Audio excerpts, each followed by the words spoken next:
we've seen Dr. Brassil present at URU conferences in the past, and there's just been a lot of interest in his work at the University of Nebraska-Lincoln. So let's go ahead and move right into the talk. Dr. Brassil is Associate Professor of Biological Sciences at UNL. His interests are in mathematical modeling of ecological interactions. He received his PhD at the University of Toronto and his undergraduate degree at the University of St. Thomas. What a great school, University of St. Thomas. And has been so kind and generous to, take time from his day to present on work that he's been developing for years now. And that's helped.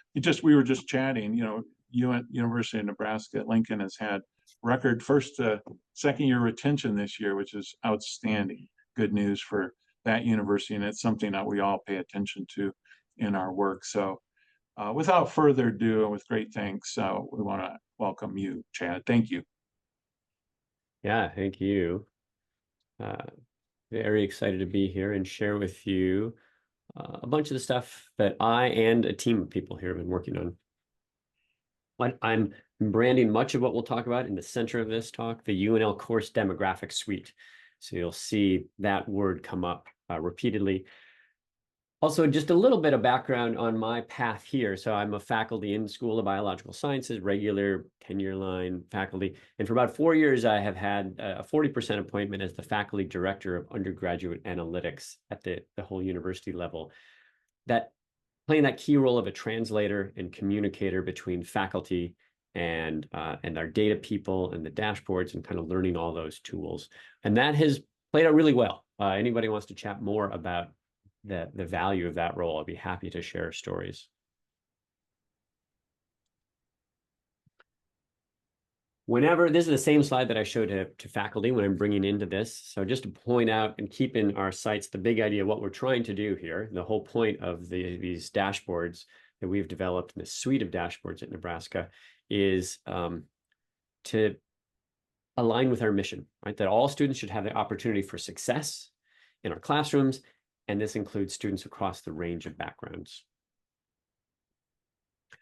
And another piece of key framing that's happened over the last year or two at Nebraska is a discussion across faculty, really in that role of faculty director, on a level setting. What is the data that we're going to share? How are we going to share it? What's the culture of trust, really? And it's been a couple-year process to develop a space where the faculty trust looking at the data, creating a culture of support, a culture of looking at data.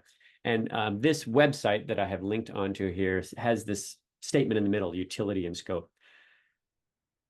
I've compacted it here, but the first part of it is really an important part, that the point of this is to bring support to students, support to courses that that could benefit from that support.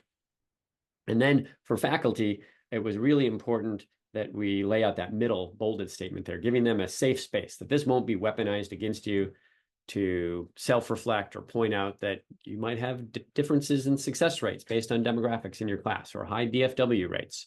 And then that last point I really like, because it says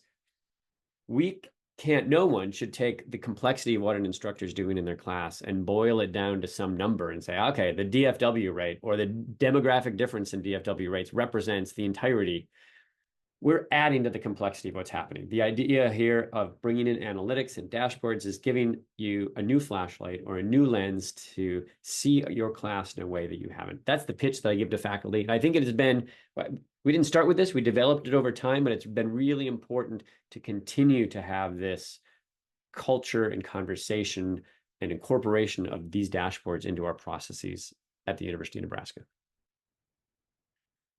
And I'm going to compact here a few slides. If I was giving a presentation to faculty and what I'm about to show you, I front load it with maybe about 15 minutes touching on these points. And so I'm pausing here just to let you know this is important as well when you're having that conversation. I define some of the language. We're talking about demographic differences, what we mean by that it's differences in the student's performance in your class and the differences that they come to your class with based on their socioeconomic background or all the stuff that they bring to their class.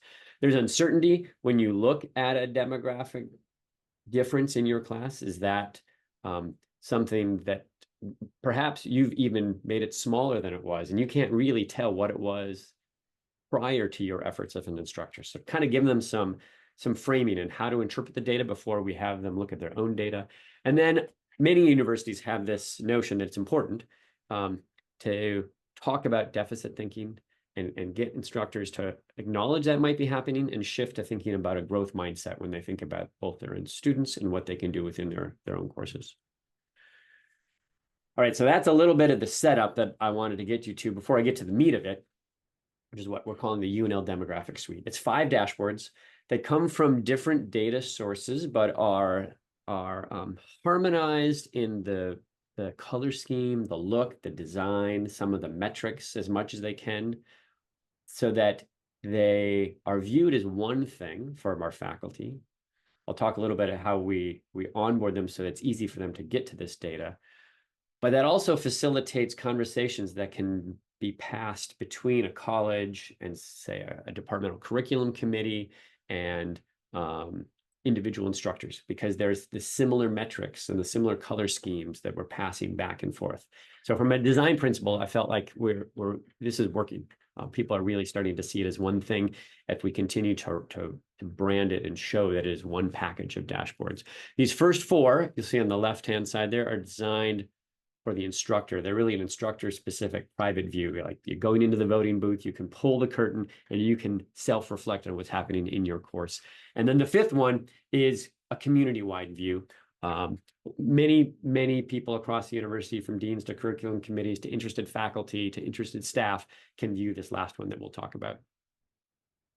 And then I'll mention those first 1, 2, and 3 from an institutional standpoint. Those are built upon the Unizin Data Platform, which I'll mention a little bit again briefly at the end about how you can pull in some of this data to get to 1, 2, and 3. 1, 2, and 3 gets to a finer level than many institutions are thinking about this data.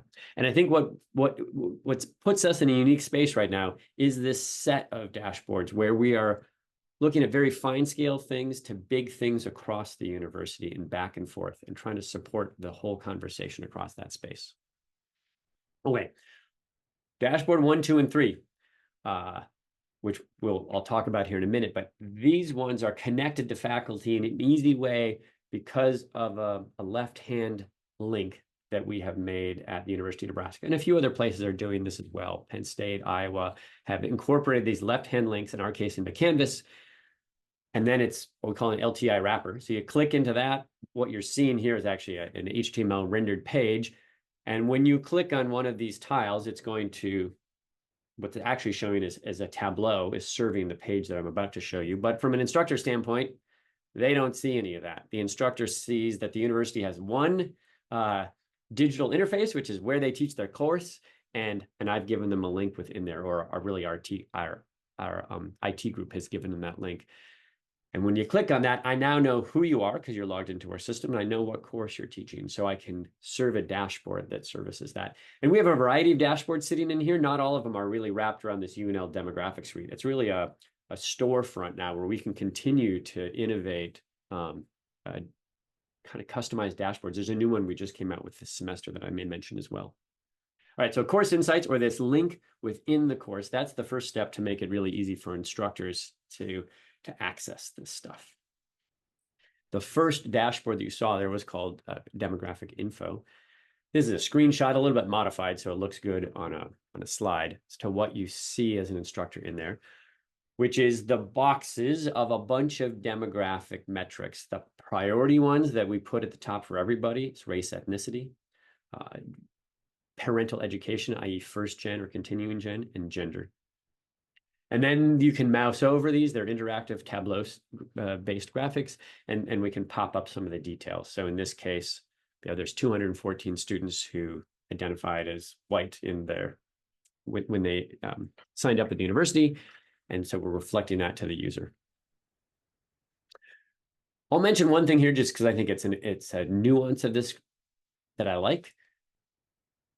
The number of boxes on the top, the denominator on that is actually not the number of people, it's the number of identities. So if a student has clicked or has sort of identified by Hispanic and Black, they are going to appear The black box is a little bigger and the Hispanic box, meaning those identities appear above twice.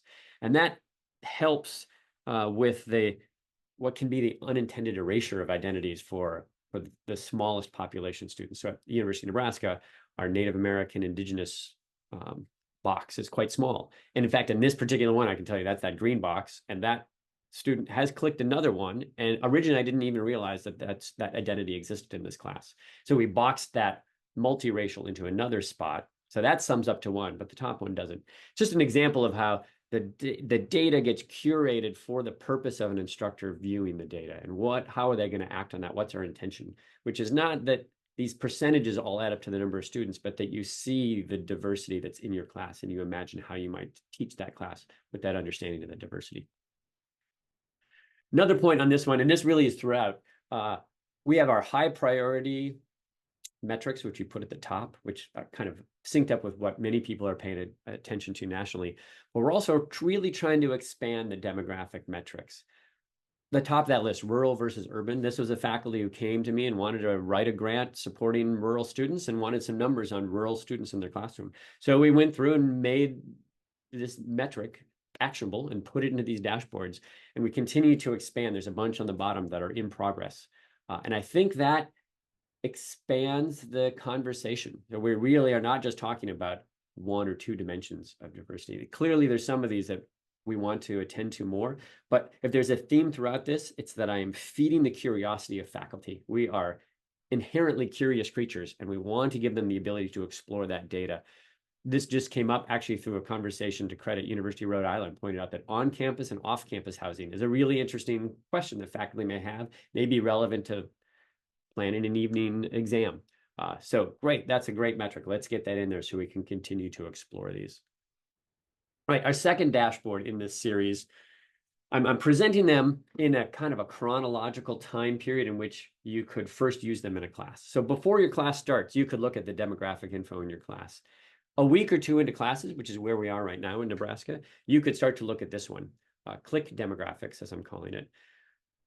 This one is really, it's launching as I speak. So I don't really have a lot of use cases of people using this yet. Well, what you're showing here is looking back over a prior semester. So week by week, what the top line is showing you is the number of navigational clicks that students have done on files posted in Canvas. The next one is tools, and this would all go down. There's one on the web pages within the Canvas course. And then we're disaggregating those average clicks by the demographic metric of interest, in this case, first gen versus continuing gen students. So in many cases, those dots are sitting right on top of each other. So they're showing the same number of clicks. Over on the kind of left-hand side, we actually have higher click rates on files for our first gen students. So those orange dots are a little higher than the blue dots. And then the size of the dot is the number of students in that demographic. And mousing over will give some of those details. So there's this common view that a lot of that's a common design that you're going to see in many of these once we start to look at a demographic related to something. And then there's some ink on that difference. So you can see on that upper one on the far right, I have first gen students at a lower click rate. And so we put some ink there on that pink box to say, okay, there's a difference here. Pay attention to that difference. So this could potentially be used early on in a class to say, am I getting similar click rates, or do I have a group that I know I may need to pay attention to? Are they falling behind on click rates? The third one is we call performance demographics. This you really think of as assignment level. It takes us down to the individual assignments within a class or groups of assignments, because Canvas, you can structure your assignments into groups.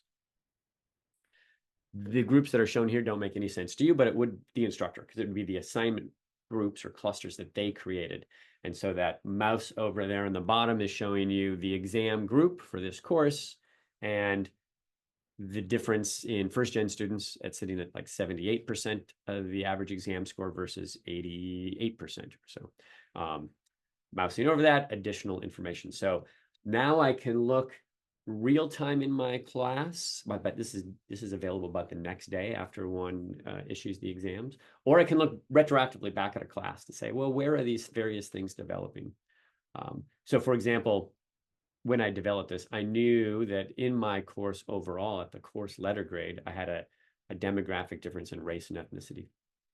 I had a hypothesis that I would dive into the details, and my question was whether or not it developed at the exams or in the quizzes just before the exams. When I looked at this data, I saw that I was getting a demographic difference all the way up in the first week, and it was just a participation only assignment. And I realized, oh, I'm losing these students in week 1. I need to reach out to those students the next time I teach. So it's a kind of, as an instructor who knows their course can develop a hypothesis about what's happening, go back into this and confront that with actual data. The fourth one now leaves Canvas. Everything else was specific to a course, but there's a link on the bottom of the previous dashboard I showed you where you can leave that, and now you're in Tableau. You didn't have to go there by yourself. I led you there as an instructor. So now you're in another website that maybe you didn't know existed, but now I'm extracting the overall course letter grade across the semesters that one taught, because now a course letter grade is a common thing that I can line up.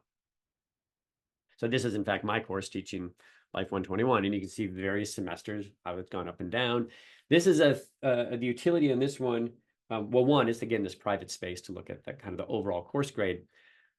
But if you have a small enrollment course, if you're consistently teaching 20 students, one, your data might be really noisy. Two, I might be aggregating it. So you can see in fall 2018, I did not have enough students, in this case, in the underrepresented race ethnicity to be able to disaggregate it to meet our minimum of 5 students. So it's lumped together. I can combine semesters across this 2 or 3 semesters. So if I'm consistently teaching 20 students, I combine 3 semesters. Now I have 60 students, and maybe I can discern those patterns. So it's a way to, it has this advantage for people who are coming to me saying, yeah, but I have a small enrollment class. How can I think about this? We can cluster across the semesters in which you have taught individually. And that leads us up to 5, which we're going to step out of the instructor specific and get to a community view.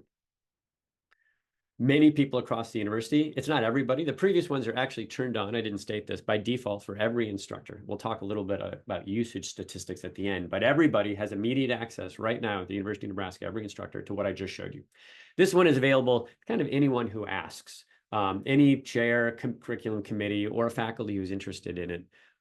We put them into the garden so that they can see this one. And it facilitates that broader community conversation. And in principle is what we're really aiming for, a conversation of support and context. I had an instructor who came to me and said, well, my DFW rate's going up these last couple semesters. That's happening everywhere, right? I said, well, let's go look. And then we looked and we realized, no, it was actually that person's class, not overall where it was going up. So it gives you that context for your class to say, for example, realize, oh, this demographic difference is big in my class, but it's big in lots of classes. So I can't take it too personally, but maybe I can be part of the solution.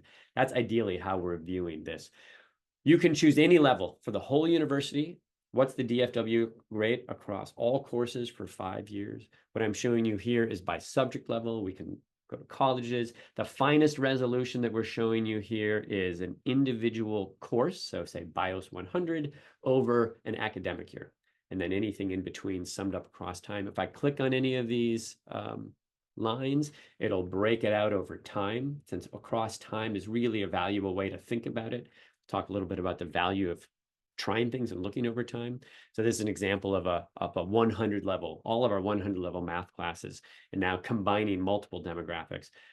Really, really powerful dashboard that you can explore in all sorts of ways as we build in lots of features into this dashboard. And to touch on a previous point, allows us to set up say a reflection that the dean is looking at. Maybe the dean is looking at 100 level math classes, and they can pass this off because all those individual instructors of 100 level math classes have their private views where they can go in and dig in deeper, because only they really know the context of this class. All right, there's the overview of the dashboards. I'm going to step back a little bit, talk about a couple features that I've incorporated into them and a couple additional supporting structures that we have to try to make these now do their work. One thing that you may have mentioned is I'm using what I'm calling very neutral language: demographic info, performance demographic, click demographics. Iteration 1 had different words for many of these dashboards, but I'm using these words because they have less baggage. They're less compacted meanings for both people in the academy and community stakeholders outside of the academy. That's the benefit. The cost is now I have to spend a little bit more time defining what do you do with demographic info or performance demographics to a group of faculty or instructors. But that gives me that space to define it in the way that I think would be useful, and kind of challenges the instructor to think, well, how am I going to use this? What are the assumptions that I bring into these dashboards? We've also have a number of supports, things that we're doing to direct people to the dashboards. And this is very much a work in progress. I say it's not the Iowa Field of Dreams. If you build it, they will come. Nobody comes. You throw a dashboard in a corner of your university's website, and your user base will be you and the one person you asked to look at it. So probably the biggest impact thing that I'm doing right now is lots of departmental presentations, as we show this to chairs and directors, and they say, okay, can you come in and do this presentation? Or I work from the bottom up with an interested faculty and they invite me into their department. Lots of departmental presentations. I think that's a starting spot. Building learning communities of faculty and instructors who are not isolated in this venture, but will meet with each other, discuss the dashboards, decide, all right, this is what we're going to do with our 100 level math classes, for example. And some of that's grant supported. That really helps, because now we can entice people in and start to build some case studies of success stories of people using and reflecting on these dashboards. We're incorporating it into those moments that are already kind of mandated things, measures that we look at. So academic program reviews, biannual program reviews, where we're asked our majors every other year to assess something, reflect on something. We're starting to bring these in and say, okay, tell us about this. What can we do to reduce this demographic difference by first gen, for example?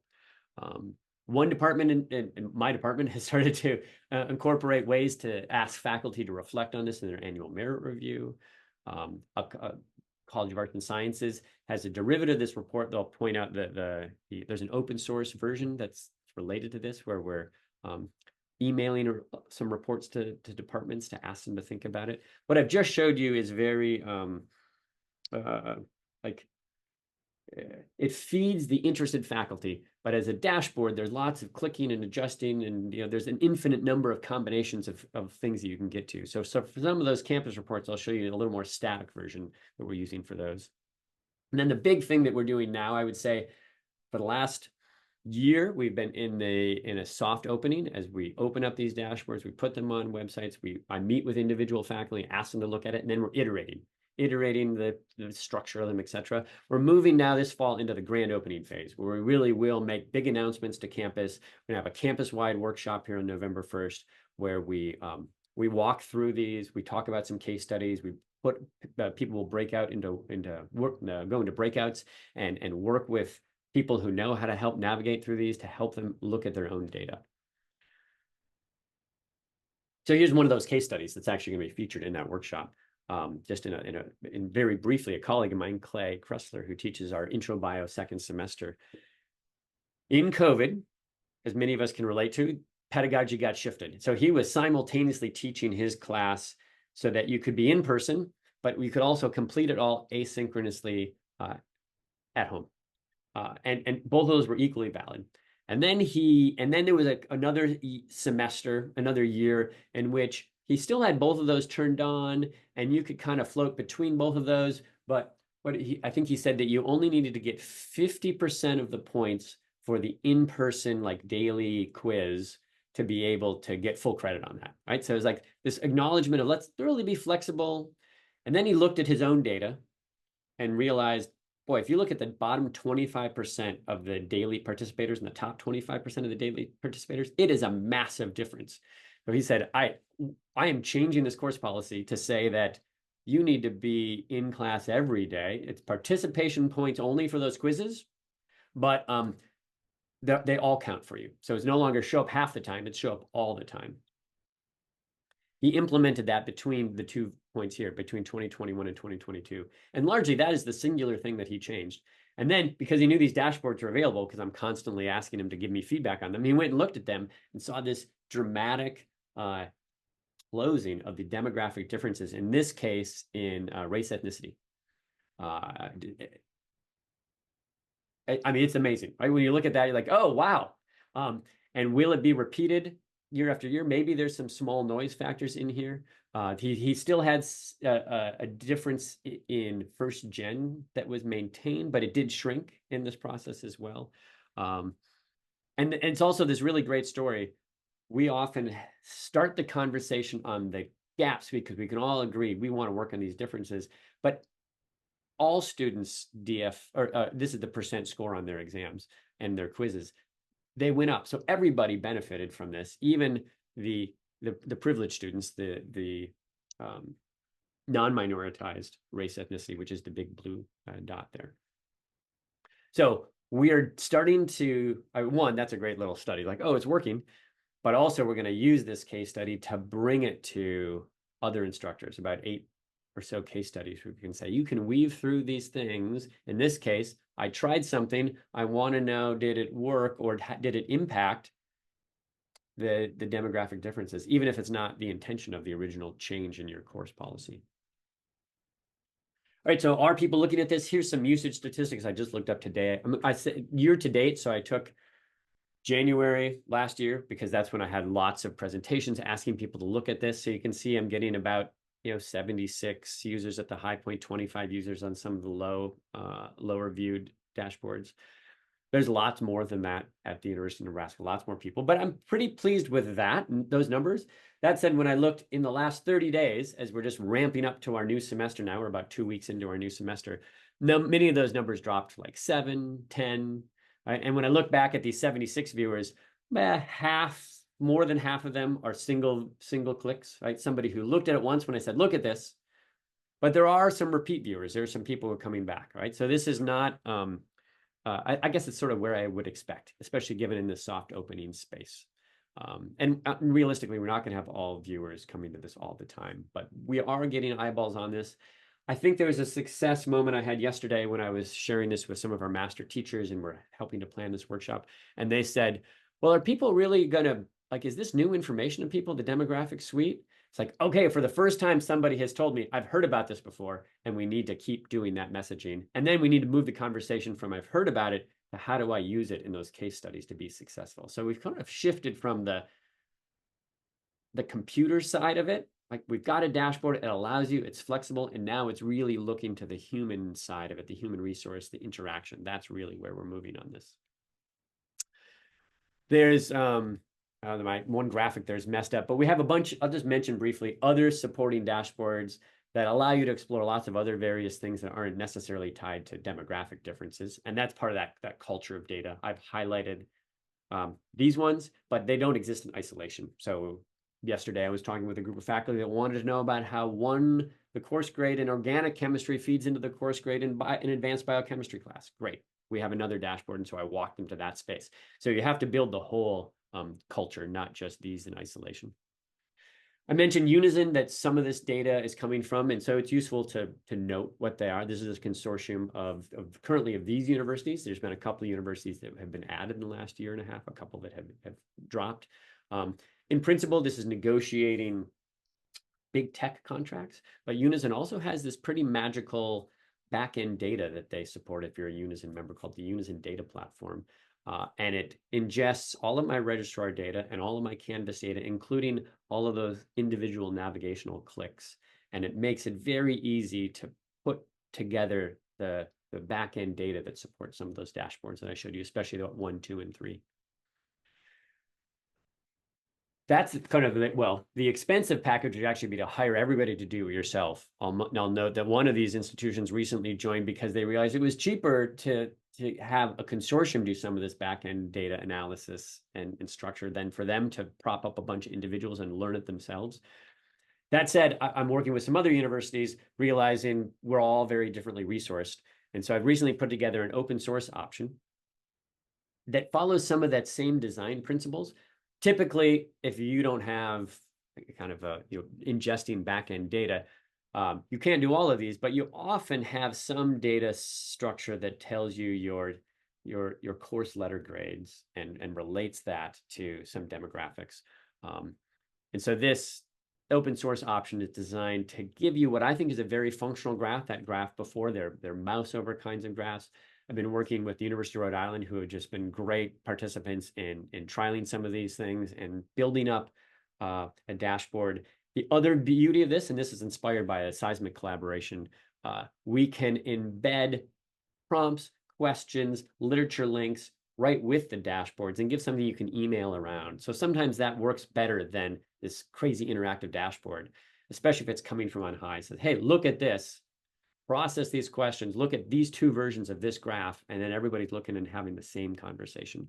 So we're in fact using this open source dashboard that I then customized for our College of Arts and Sciences. And this semester we'll be passing around a version of this. So I think there is really a role for both of these for the full campus-wide conversation. All right, I will pause there for interjections, questions, elaborations. I can pull up various things. We can take us in various directions, but I'm really interested to hear what you all think. Thanks so much, Chad. This is fantastic. Everyone can see now why there was such interest in having you come and present to us, and we're really grateful to you for doing so.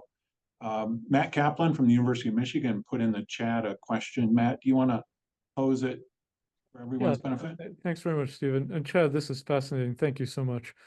I'm just assuming that the differences, they have nothing to do with statistical significance or anything like that. They're just pure numerical average difference. Is that right?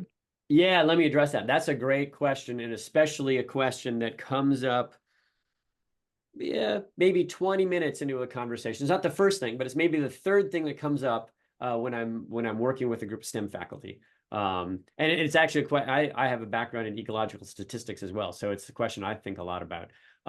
Largely, what I'm presenting is, as you said, nothing about statistical significance. I have created some dashboards at the time that have looked at statistical significance. It becomes hard to talk about significance at an individual course level, and that's very much of the stuff that I was presenting here. It's at a course, and our large enrollment course on campus, like our biggest courses are 250 students. Most of our courses are 20 and 30 person courses. So it becomes a kind of like chasing something that's not going to get us very far. What I frame when I talk to faculty, and you can see this in some of these dashboards where I show them the whole university. Say, okay, the university as a whole has, a first gen demographic difference of 7 percentage points. I don't know exactly what it is, but you can look at that, say, okay, that's significant, because now we're looking at 25,000 student enrollments over, even a single academic year. And really, I argue that creates the null hypothesis. And so at the individual courses, if you're following that same pattern, it's like the null is that you're no different from the overall university pattern, which is going to be solidly significant. So it's a little bit of this flip. Like, we want to say null means nothing. I want to say, I think null means we're all individual courses contributing to this full thing. Not everybody necessarily follows me down that path, but I think it's an interesting part of that conversation. There are a few dashboards in which I have built in some significance, and I'm still trying to decide on the utility of that for people. But it's a great question. So just, Chad, if I understand that correctly, you're looking at overall GPA differences when you say that for the classroom overall, or what when you say there's a 7% difference, what is that? And I'm sorry to take up time here. No, this is a great question, because I realized I didn't address this at all. Like, for those interested, we could talk for 5 hours on this. And so I had to compact it. So what I think everything I just showed you in those slides that I ran through was showing you DFW percents or rates, right? A D and F are withdrew from the class.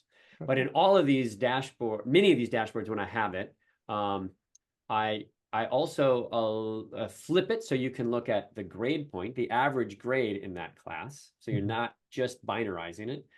My favorite one is to actually look at the average grade excluding the D's and F's and the W's, because they don't count. Meaning, okay, we have a DFW rate and we see a demographic difference. Let's look at all the students that we're calling successful, A, B's, and C's, and see if there's an average difference there. And in many cases, we see that as well. But it allows you to kind of look at this complementary. When we're looking, now I corrected that, when we're looking at what I call demographic performance, when we're looking at the assignment level, those are not DF and Ws, right? That's the average grade for that assignment, because that's what you have within a course, is the average grade of the assignment.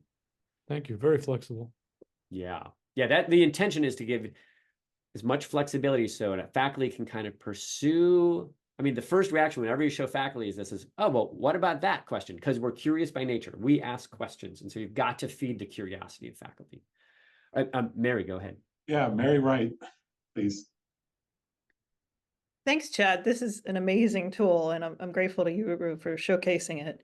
I work at Brown, the lesser known institution in Rhode Island.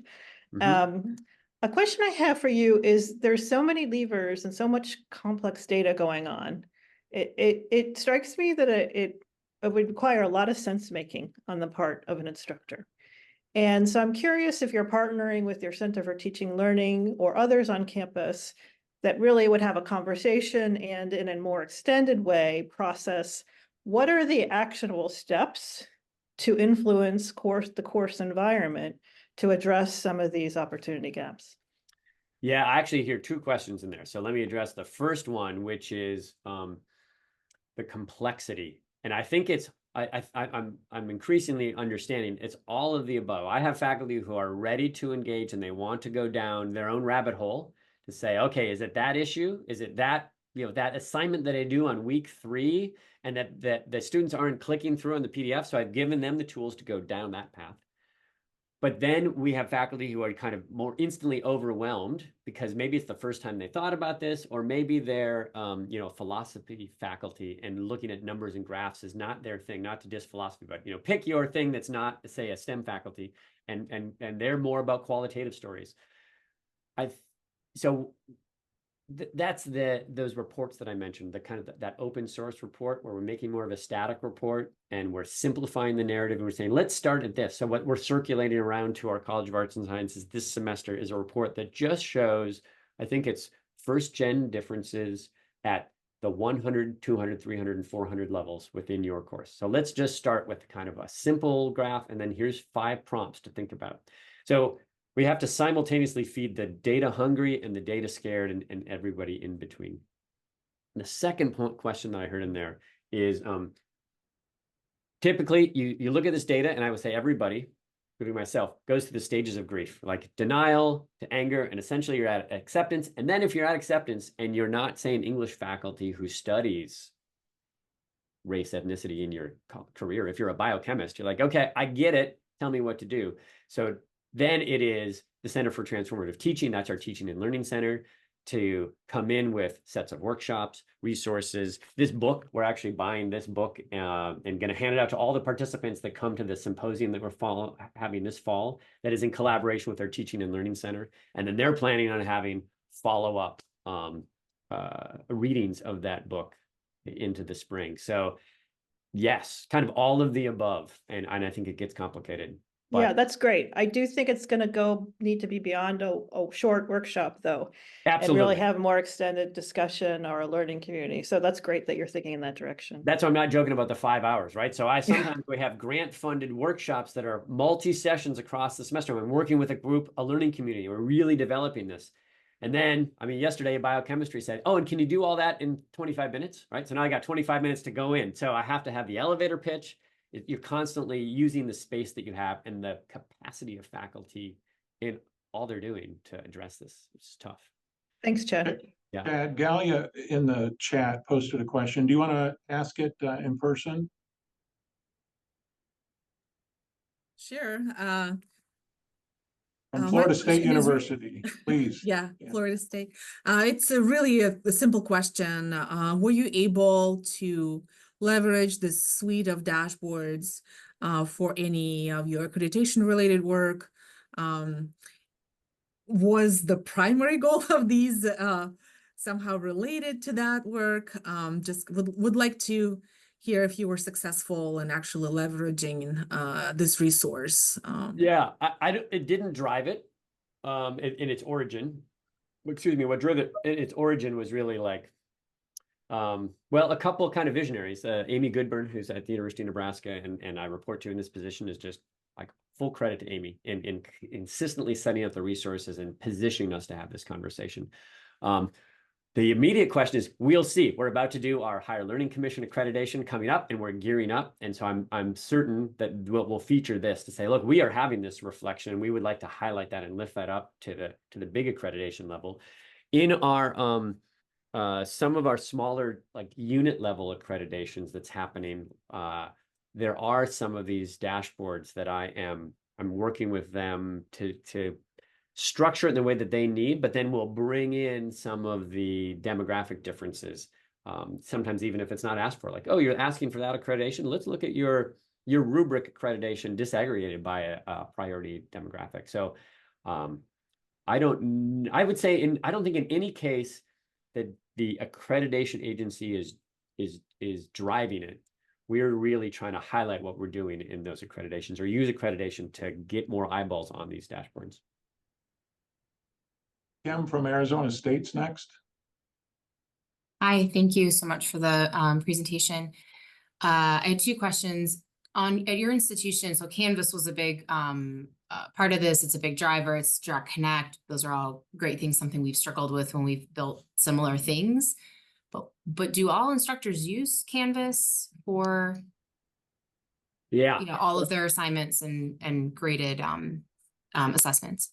Yeah, so no, but many do. We found during COVID, we went to almost everybody at least turning on their class. Now, sometimes a class is, it's turned on and I will post your final grade in there, or I'll post your final grade and I'll dump all the files into this folder. Those exist. But to some degree, like that group of faculty,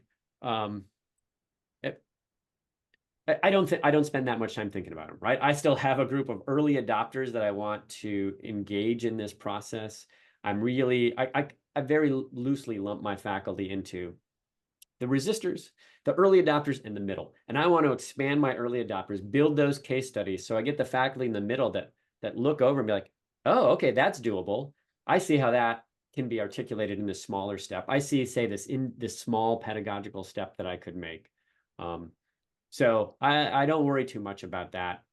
The people who aren't really using Canvas the way that we would like them to use it. Does that address what you're asking? I think so, but so the using Canvas there's no other way to get the data into the dashboards. Like you're not connecting to any other LMS.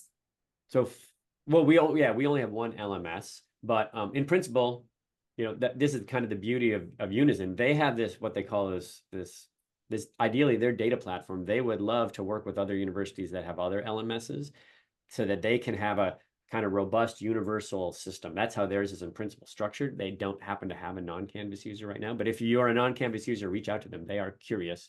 That's a good group. Dashboards 1, 2, and 3, the ones that are embedded within Canvas, you have to be using Canvas for those. Okay. But dashboard 4 and 5, which are just using the course letter grade, those sit outside of Canvas. And that we have an institutional archive that goes back like 20 years, far longer than our use of Canvas and far longer than our use of the Unizin Data Platform. So it's a mix. And I have sometimes worked with a faculty who I'm having a conversation, I'm realizing, oh, they just like turn on and post their final grades. And so then I direct them to these other things where they can look at their overall big patterns. I did have a person who, interestingly, had like implemented something 3 semesters back, and we looked at their overall demographic gaps, and they had gone down, and it was one of these instructors that wasn't heavily using Canvas. So every instructor has to submit letter grades. Yes. And so that gives a universality to at least 2 of these 5 dashboards. Got it. Thank you for clarifying. I think with my other question, I think you talked about that in a previous answer. It was more just about faculty misinterpretation, or kind of how do you mitigate? And so I'm assuming that's onboarding strategies. Yeah. I would say this, I think, is an interesting point of difference that we're doing at Nebraska, and it's kind of like sticking our neck out there and seeing what happens.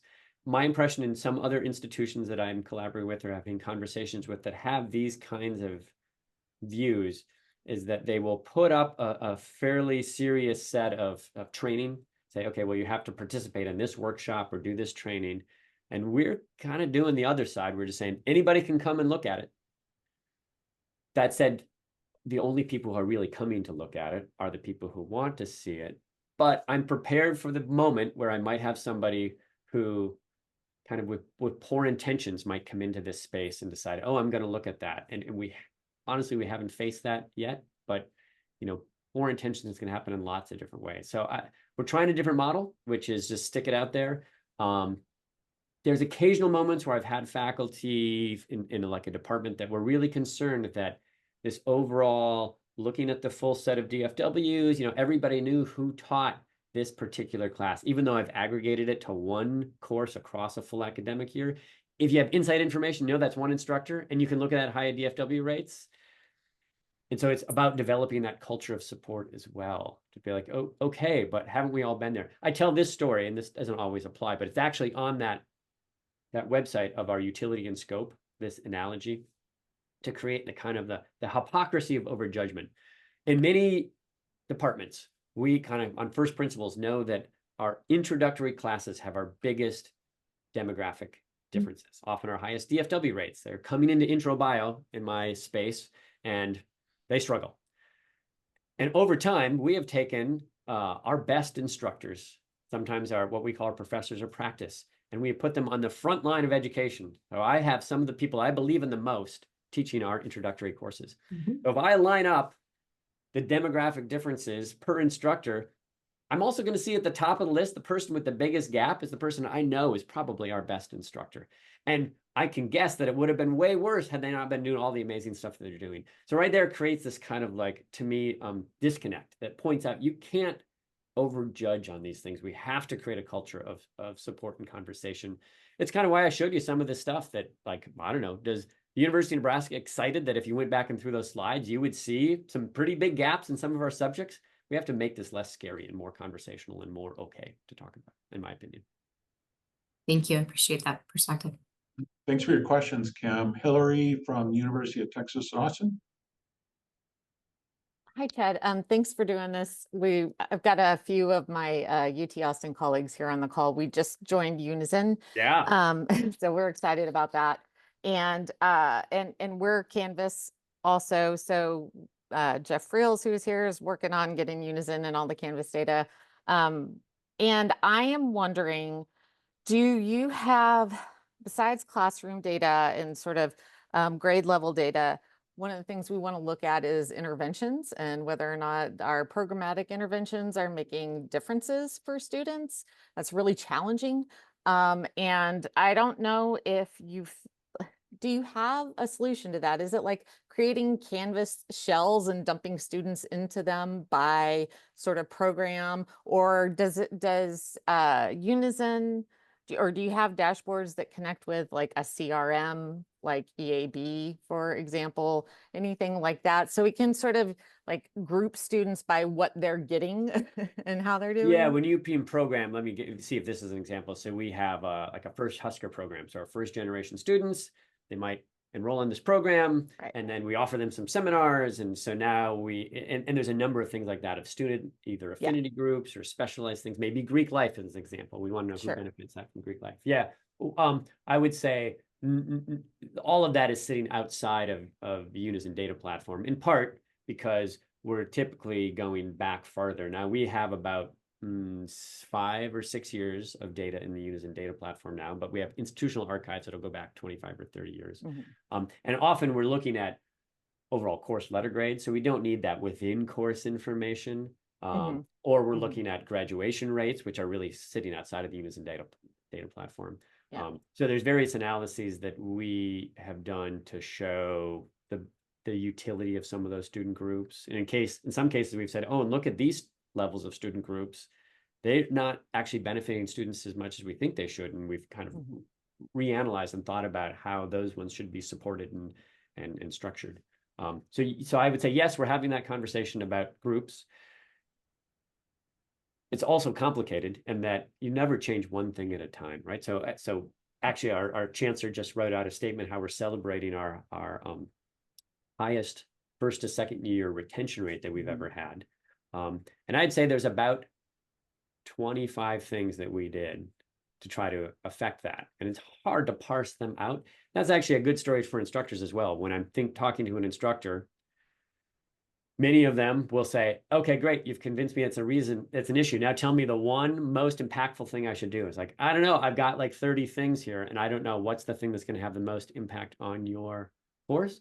And to use the biology analogy, it's probably multiple alleles of small effect, meaning it's probably 25 things that all need to be done and we'll each move it 1% to close these gaps. So I think some of that same kind of context we have to keep in mind when we do these big programmatic things, and inevitably when the Board of Regents wants to know the impact of these things. It's tough. Yeah, a very dissatisfying answer, but we're Well, all I'm in this glad to hear together. you say it out loud. That's great. Yeah, okay. So, thank you. I appreciate that. Yeah. Hillary, did your question kind of take into account Jeff Friel's comment in the chat too? Or I does am Jeff, happy for Jeff to or say does whatever. Jeff want to jump in and maybe comment? Oh, we can't hear you, Jeff. I think you're muted, perhaps. Yep, sorry about that. I was commenting on the gist of Mary's question. In all the literature on this and folks that I've spoken with, for example, Georgia State and Kansas State and other places, they've really emphasized that you can't just give people data and expect them to do positive, constructive things with it. And I remember a specific example they cited at Kansas State where they were giving instructors data on transfer students. And I can't remember what kind of department was, but they were interpreting it in a way that really raised some eyebrows. So they had to come in, the people that were working with the data came in and tried to engage them in a much deeper conversation about what the data meant so that they weren't disadvantaging particular populations of students based on misinterpretation of data. You did talk about that a bit, and I think Mary got at that. So I think it's been addressed, but I was really trying to speak to this notion of data agency and how do you get people data that they can use in a positive, responsible, and constructive way. And it's not just give them a dashboard and set them loose. There has to be more to it than that. Yeah, I completely agree with, say, that last statement. Don't just get them a dashboard and set it loose, in part because they won't even look at the dashboard. Or if you make it really a high stakes, you've got to fix this, then they're gonna, like, for example, any instructor could take all of their D's and call them C's, and they know that. And I will tell them, like, I respect you professionally too much to realize that there's an easy answer to fix these things. Just give everybody high grades. That's not kind of our mission or objective. The thing that I push back on, but I just want to get us to change the narrative a little bit, is that I feel like sometimes that what you just presents leads people to say, okay, then therefore we need lots of gates behind seeing this data. And to me, that just creates a space where somebody who gets it and they're having this conversation with a colleague can't say, oh, well, take a look at yours, right? You're not enabling and trusting the agents within your space to have that distributed leadership. So I'm really advocating for, and I could be wrong because it is a hypothesis, of let's give access to lots of people, at the same time create this culture of conversation and support. And it's true, I go into spaces and people are thinking about things and have to kind of say, oh, well, you should think about it this way. I think one thought is, well, they were probably thinking that already, that, that transfer students are inept and can't perform in my class. And we've just brought that conversation to the forward with the data. And so now we can have the conversation and start to shift it. So just because we're not saying it doesn't mean we're not thinking it. And sometimes I think we confound those when we create gates around access to data views. I was going to call on our colleague from Kansas State to comment on that, but he's had to leave in the meantime, so he's free. We have about 5 minutes. Does anyone else have a question they'd like to pose real quick?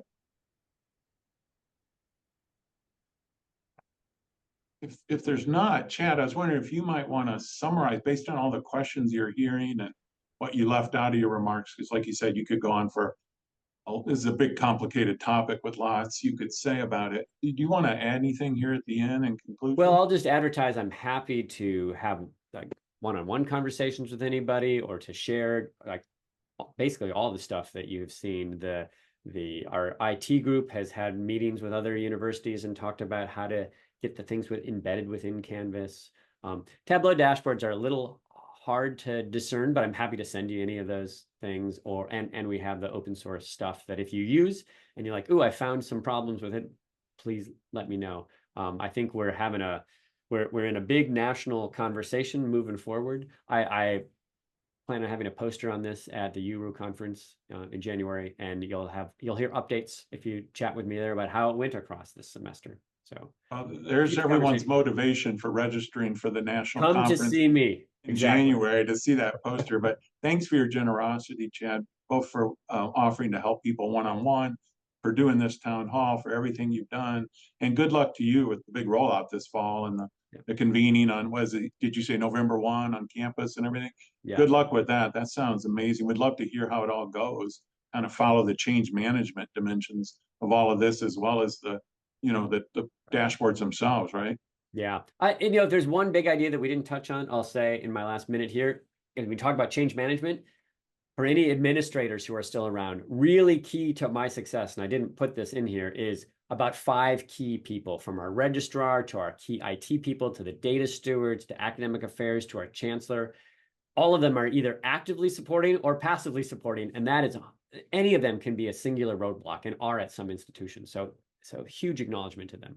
Yeah, I thought your note about neutral language was really important in that respect as well. And that's something we've tried to do with the Curricular Analytics Project, for example. So it's a way to connect with faculty, not to raise up all kinds of baggage, like you said, and move things forward. In any case, there's so much to unpack here. Thank you for getting us off on such a good start with this town hall. And thanks to everyone for joining. Well, as I mentioned earlier, we'll post the recording of this. Probably take us a few weeks before we get that up, but we'll let you know. And thanks for joining us today. Best wishes for the rest of your day and for a great fall semester, everyone. Thank you so much.